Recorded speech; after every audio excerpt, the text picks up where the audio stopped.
ನಮಸ್ಕಾರ ಸರ್. ನಮಸ್ಕಾರ ರೈತ ಬಾಂಧವರೇ.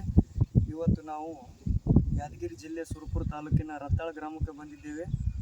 ನಮ್ಮ ಕಂಪನಿಯ ಪ್ರಾಡಕ್ಟ್ ಎಕ್ಸೋಟಿಕಾವನ್ನು ಬಳಸಿರ್ತಕ್ಕಂಥ ರೈತರಿಗೆ ನಾವು ಭೇಟಿ ಮಾಡಲು ಈ ರತ್ತಾಳ ಗ್ರಾಮಕ್ಕೆ ಬಂದಿದ್ದೇವೆ.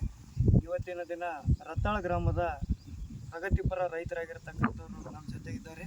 ಅವರಿಗೆ ನಾವು ಭೇಟಿ ಮಾಡಿ ಅವರ ಅನುಭವವನ್ನು ನಾವು ಕೇಳಿಕೊಳ್ಳೋಣ. ನಮಸ್ಕಾರ ರೀ ಸರ್. ನಮ್ಮ ಹೆಸರು ಪರಶುರಾಮ ಸರ್. ನಮ್ಮ ಹೆಸರು ಪರಶುರಾಮ ಅಂತೇಳಿ. ನಮ್ದು ರತ್ತಾಳ ಗ್ರಾಮ ಸರ್. ರತ್ತಾಳ ಗ್ರಾಮ. ನಾವು ಏನು ಇದು ಬೆಳೆ ಬೆಳೀತಿದ್ದೀರಿ? ಭತ್ತ ಬೆಳಿತೀವಿ. ಎಷ್ಟು ಎಕರೆದಲ್ಲಿ ಬೆಳೀತಾ ಇದ್ದೀರಾ?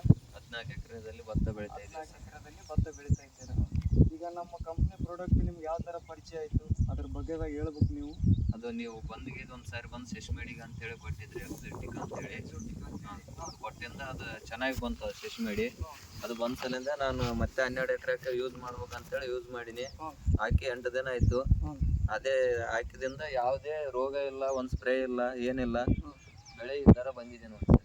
ಅದು ನಿಮ್ಗೆ ಲಾಭ ಆಗಿದೆನಾ? ಅದು ಲಾಭ ಆಗಿದೆ. ಎಲ್ಲ ರೈತರು ಬಳಸ್ಬೇಕಂತೇಳಿ ಕೇಳಿಕೊಡ್ತೀನಿ. ನಾವು ಯಾರ ಹತ್ರ ತಂದಿದ್ದೀರಿ? ಸೂರಜ್ ಟ್ರೇಡಿಂಗ್ ಅಲ್ಲೇ ತಂದಿದ್ದೀರಾ?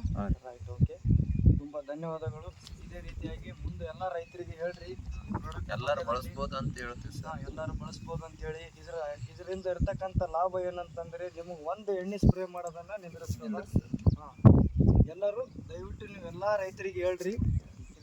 ಆಜು ಬಾಜು ಹೇಳ್ತೀವಿ ಸರ್, ಹಾಕಿದ್ದಾರೆ ಅವ್ರನ್ನ. ಹಾಕಿದ್ದಾರೆ, ಒಳ್ಳೆಯದು. ನಿಮ್ಲಿಂತ ನಮ್ಮ ಕಂಪ್ನಿಗೆ ಇನ್ನೂ 10 ಫಾರ್ಮರ್ ಹೆಚ್ಚಿಗೆ ಆಗಲಿ ಅಂತ ಕೇಳ್ಕೊಂತ ಇದ್ದೀನಿ.